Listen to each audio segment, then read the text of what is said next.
Hi everyone.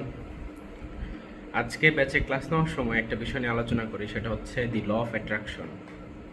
So law of attraction বলে যে তুমি যে জিনিসটা থিঙ্ক করো বা তুমি যে জিনিসটার উপর কনফিডেন্ট, তুমি যদি ভাবো তোমার সাথে পজিটিভ কিছু হবে সামনে, তাহলে ইন ফিউচার তোমার সাথে সেটাই হবে। আর তুমি যদি ভাবো যে তোমাকে দিয়ে হবে না, তুমি পারবে না, অর্থাৎ নেগেটিভ থিঙ্ক করো, তাহলে আলটিমেটলি তোমার সাথে কিন্তু ওই নেগেটিভ জিনিসটাই ঘটবে, অর্থাৎ তুমি কিন্তু আলটিমেটলি উইন করবে না।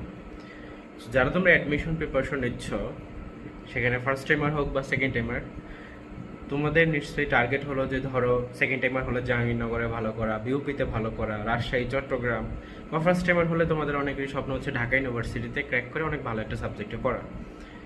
সো এই যে যারা হচ্ছে পজিটিভ থিঙ্ক করবা যে হচ্ছে না তোমার দ্বারাই সম্ভব, তুমি পারবা, তুমি সেকেন্ড টাইম বা তুমি ফার্স্ট টাইমার হয়ে তুমি টপ করে চান্স পাবা, তোমার যদি এরকম মেন্টালিটি থাকে তাহলে আলটিমেটলি তুমি সেটা পাবা। আর যদি তুমি এখন থেকেই ভাবো যে তোমাকে দিয়ে হবে না, তুমি পারবা না, তোমার মধ্যে কনফিডেন্সের অভাব কাজ করতেছে, তাহলে আলটিমেটলি কিন্তু তুমি সেটা পাবা না। তো রিয়েলিটি হচ্ছে এটাই, যে যারা মূলত পজিটিভ থিঙ্ক করে তারা কিন্তু এই জিনিসগুলো পায়। আর এটাই হচ্ছে ল অফ অ্যাট্রাকশন। তো ল অফ অ্যাট্রাকশনকে ফলো করে তোমাদের সেভাবেই নিজের প্রতি কনফিডেন্সটা রাখা উচিত এবং সেভাবেই নিজেকে প্রিপেয়ার করা উচিত। আলটিমেটলি তুমি যদি এখন স্বপ্ন দেখো যে তুমি ফিউচারে জাহাঙ্গীরনগরে টপ একটা সাবজেক্টে পড়বা, আলটিমেটলি তুমি জাহাঙ্গীরনগরের চান্সটা পাবা। তুমি যদি ভাবো বিউপিতে তুমি একটা ভালো সাবজেক্টে পড়বা, তুমি আলটিমেটলি একজন ফিউচার বিউপিয়ান হবা। তুমি যদি ভাবো যে তুমি একজন ঢাবিয়ান হবা, ঢাবিতে একটা ভালো সাবজেক্টে পড়বা, তাহলে কিন্তু ইন ফিউচার তুমি ঢাবিতেই চান্স পাবা। তো এটা কিন্তু রিয়েলিটি। তুমি যদি ওইভাবে থিঙ্ক করো, এটা তোমার কাজকে অনেক পুশ করবে, তোমার প্ল্যানিংটাকে সেভাবে সাজাতে হেল্প করবে।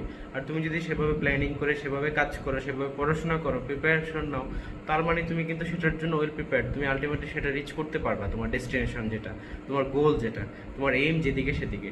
তো এই জন্য বলবো যে সবাই ল অফ অ্যাট্রাকশনের এই বিষয়টা মাথায় রেখে নিজেকে মোটিভেটেড রাখবা, নিজেকে সেভাবে প্রিপেয়ার করবা এবং ভাববা যে না তোমার দ্বারাই সম্ভব, তুমি পারবা। সো আল্লাহ হাফেজ, ভালো থেকো সবাই।